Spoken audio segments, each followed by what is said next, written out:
Princess Castro at narito ang mga napapanahong balita. Sa kabila ng pagtaas ng bilang ng mga kaso ng tigdas at pertussis, hinimok ng Department of Health o DOH ang mga tao na lumahok sa kampanya nito sa pagbabakuna laban sa mga sakit na maiiwasan sa pamamagitan nito. Ayon sa DOH, nagtatag na ito ng National Public Health Emergency Operations Center na sinuportahan ng World Health Organization o WHO, United Nations International Children's Emergency Fund at United States Center for Disease Control. Layunin ng DOH na maiwasan ang tigdas at pertussis sa pamamagitan ng pagbabakuna ng hindi bababa sa 70% ng high-risk population, partikular na ang mga batang nasa pagitan ng edad 6 na buwan hanggang 10 taong gulang.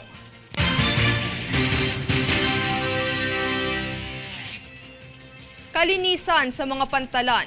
Yan ang sisiguraduhin ng Philippine Ports Authority o PPA para sa inaasahang pagdagsa ng mga pasahero nitong buwan dahil sa mahaba-habang bakasyon na dala ng mahal na araw. Ang detalye sa ulat ni Danisa Lopez. Asahan ng malinis sa pantalan dahil ito ang pananatilihin ng Philippine Ports Authority o PPA para sa mga pasahero na dadagsa ngayong Semana Santa. Sa pagsisiguro na ito ng Port Management Offices o PMOs at PPA ay isinagawa nito ang mga hakbang para sa seguridad at kaayusan ng mga pantalan at pasilidad. Kabilang narito ang paglilinis sa mga palikuran, upuan, pasilyo na siyang karaniwang ginagamit ng mga pasahero.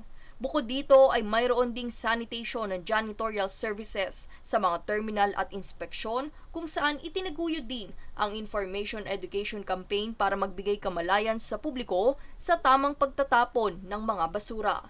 Sa pagbibigay kahalagahan sa segregation ay inilagay din ito ang sapat na mga basurahan sa pantalan kung saan sa pantalan ng Puerto Princesa ay color-coded ang mga trash bins. Paghihikayat naman ni PPA General Manager J. Santiago sa publiko, ugaliing huwag mag-iwan ng mga basura kung saan-saan para sa malinis sa pantalan at kaayusan ng lahat. Danisa Lopez nag-uulat para sa One Media Network. Babala sa mga empleyadong may matataas na posisyon sa kanilang kumpanya na mag-ingat sa whaling scam kung saan magpapadala sila ng email na may lamang link at doon kukunin ang inyong mga insensitibong impormasyon upang ma-access ang inyong mga bangko. Kung mayroong insidenteng nakompromiso ang inyong mga bank account, credit card at e-wallet, ipagbigay alam agad ito sa mga hotline na nakatala sa inyong screens.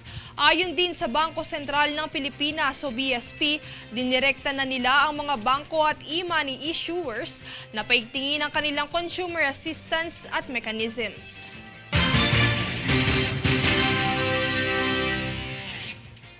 Kami ang boses ng pagbabago. Ako si Princess Castro at ito ang News Force.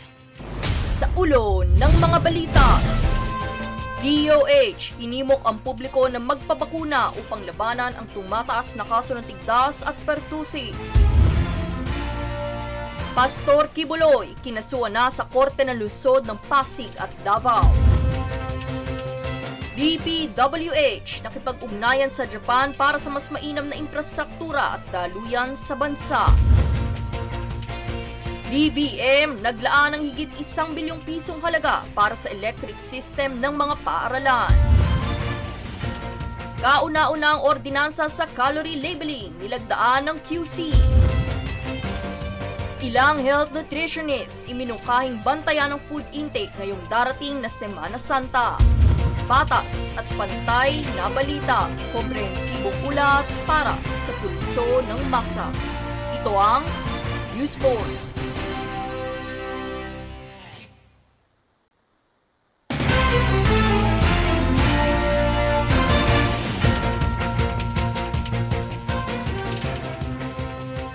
Ako si Princess Castro at narito ang mga napapanahong balita. Ibinahagi ng Department of Social Welfare and Development o DSWD ang datos kung saan umabot na sa libo ang bilang ng mga apektado ng El Nino.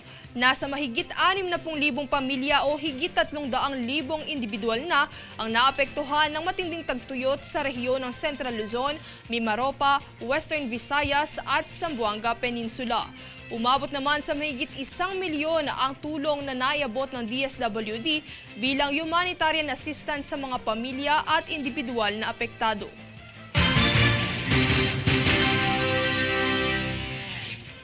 Tiniyak ng Philippine Coast Guard o PCG na wala naman umanong akses ang mga hindi otorisadong tauhan sa mga sensitibong impormasyon ng ahensya. Para sa detalye, narito si Francis Riudique. Ipinagutos ng National Security Council sa Philippine Coast Guard o PCG na tanggalin ang 36 na Chinese sa kanilang ahensya. Kabilang umano ang mga ito sa isang volunteer group ng PCG. Ito ay dahil pa rin sa isyong kinaharap sa West Philippine Sea. Pagtitiyak naman ni PCG spokesperson Arman Balilo, wala namang access ang mga hindi otorisadong tauhan sa mga sensitibong impormasyon, lalo na umano ang mga nabanggit na Chinese. Paglilinaw pa niya ang nasabing kinabibilangang grupo ay tanging para lamang sa humanitarian assistance. Pagdating naman sa mga operasyon at impormasyon, mahigpit umano ang PCG. Kaya naman minabuti nilang sumunod sa utos ng NSC. Francis Riudique, nag-uulat para sa One Media Network.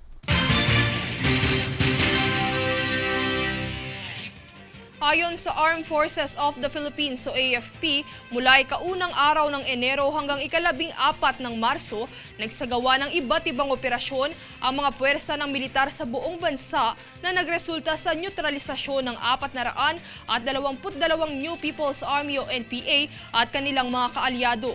Ayon kay AFP spokesperson Colonel Francel Margaret Padilla, ang kabuwang ito ay binubuo ng 33 napatay, 15 na aresto at 374 na sumukong NPA. Dagdag pa ng AFP, sa parehong panahon, 56 na pugad ng NPA ang kinuha at higit 200 assorted firearms at 71 anti-personnel mine ang na-recover at isinuko ng mga rebelde sa mga unit ng militar.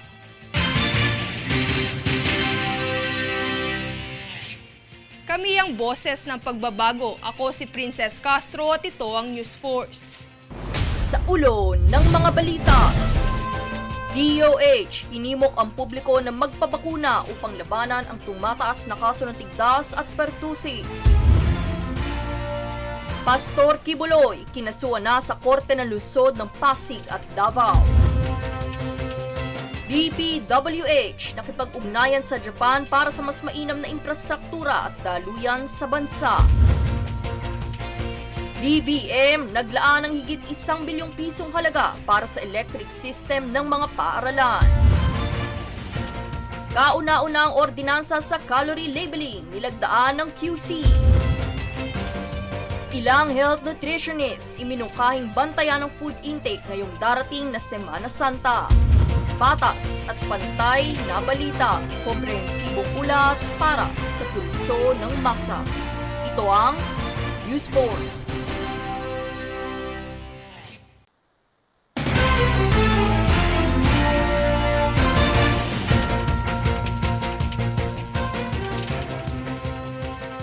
Ako si Princess Castro at narito ang mga napapanahong balita.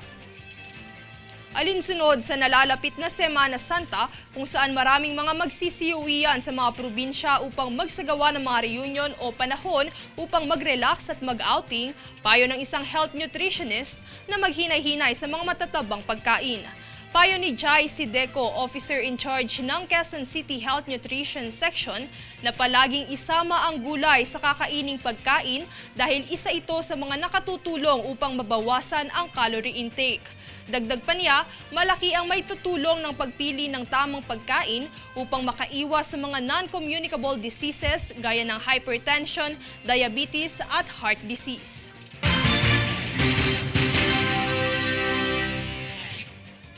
Arestado ang puganteng Taiwanese matapos mahuli ng Bureau of Immigration o BI na ito'y namamalagi sa Tarlac. Para sa buong detalye, narito si Jade Buhoy. Inaresto ng Bureau of Immigration o BI ang puganteng Taiwanese dahil wanted ito sa mga otoridad ng bansang Taiwan bunsod ng pagkakasangkot sa malawakang kaso ng company fraud. Ayon sa ahensya, ang arestado ay kinilala bilang si Chang Xiaowei na inaresto sa Bamban Tarlac noong 15 ng Marso. Kaugnay ng BI ay ang Taipei Economic and Cultural Office o TECO sa pag-aresto sa kanya at paghuhukom para sa kanyang umanong kinasasangkutan na krimen. Bahagi rin ni BI Commissioner Norman Tansinko, may posibilidad na miyembro din ng sindikato ang arestado kung saan ginagawa na niya ang nasabing krimen magmula noong 2015 pa. Matapos ang pag-aresto, kasalukuyang nakadetina ang pugante sa BI Warden Facility sa Camp Bagong Diwa para sa paghihintay ng kanyang deportasyon. Jade Buhoy, nag-uulat para sa One Media Network. Nasa higit 1 milyong pasahero ang inaasahang dadagsa sa Parañaque Integrated Terminal Exchange of PTEX ngayong Holy Week. Naghahanda naman ang pamunuan ng PTEX sa inaasahang dagsa ng mga commuters simula ngayong araw hanggang katapusan ng buwan. Para sa kaligtasan ng lahat, nakatakdaring magsagawa ng random drug test upang matiyak na ang mga driver ay maayos na makapagtatrabaho.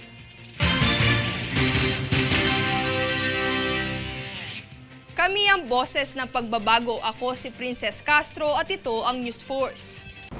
Sa ulo ng mga balita, DOH, hinimok ang publiko na magpabakuna upang labanan ang tumataas na kaso ng tigdas at pertussis.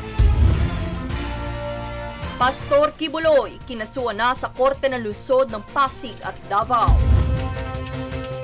DPWH, nakipag-ugnayan sa Japan para sa mas mainam na infrastruktura at daluyan sa bansa.